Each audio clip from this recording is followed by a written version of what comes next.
We didn't want to print anything that would offend anybody. We didn't want to print anything inaccurate. So I'm happy to say that everything we printed, I'm completely proud of. There's nothing in there that I wouldn't have printed. And just like Mark mentioned, even with the images of Joe, we didn't even put those on the front page either.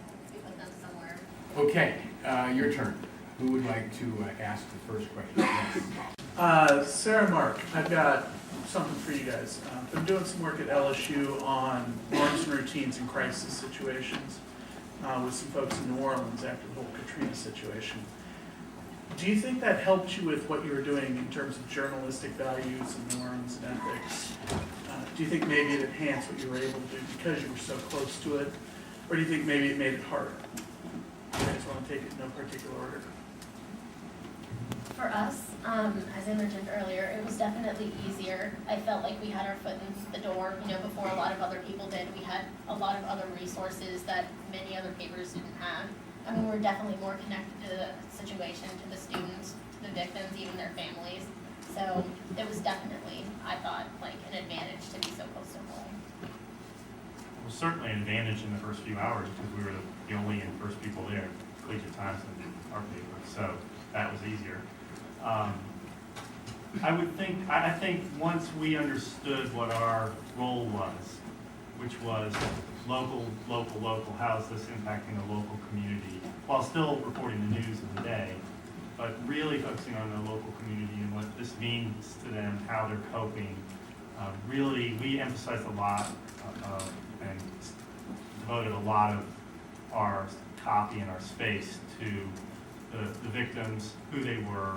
I don't think we were alone that way, but that was a huge emphasis of ours. I mean, many of the reporters that we assigned to the story, in fact, what we did is we divided up the victims and assigned each victim to a reporter, so they would be the ones that would call that family, or if they had to call the family, try to build a relationship with that family. So they're already hearing from 100 different journalists, but they don't need to hear from 5 of our journalists, so at least they would know there was one. And that's, we decided that really would pay off for us long term. It's paying off for us now, and as we gear up for heavy coverage with the students coming back, and we're planning a lot of stories and a lot of content for next weekend.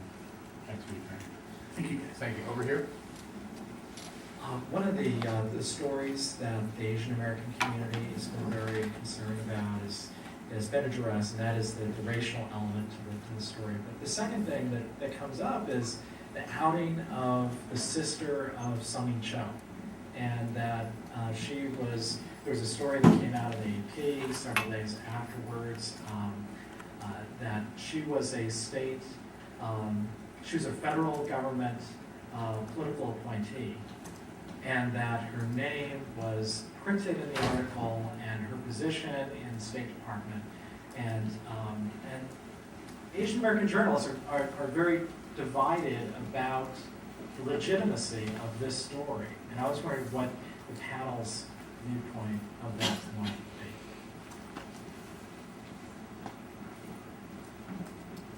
How about our Okay.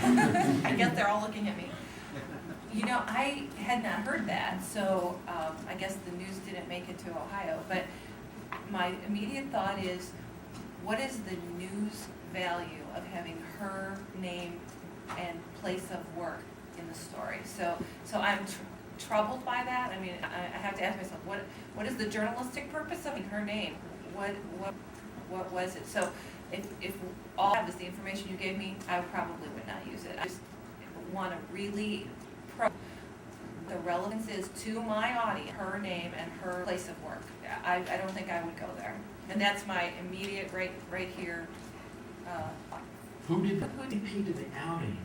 But the Asian American community is also very concerned about the hunt for comment from the family and the issues of custody of the family, and also trying to attach blame to the family. I think privacy is a huge issue for all of us in all kinds of situations like that. But as I said, I would not go too close to that one. I would really want to know what the relevance is before I start putting those people in there. I just don't think I'd go there. I could speak to that. Time Magazine, we actually sent a reporter to the family's house in Virginia trying to get background, and I understand that it's a major privacy thing, but I think readers wanted to know, who is this guy and where does he come from? And I think for a lot of readers, they wanted to know that his sister was led a normal life here and that she had really assimilated into culture, whereas Cho did not.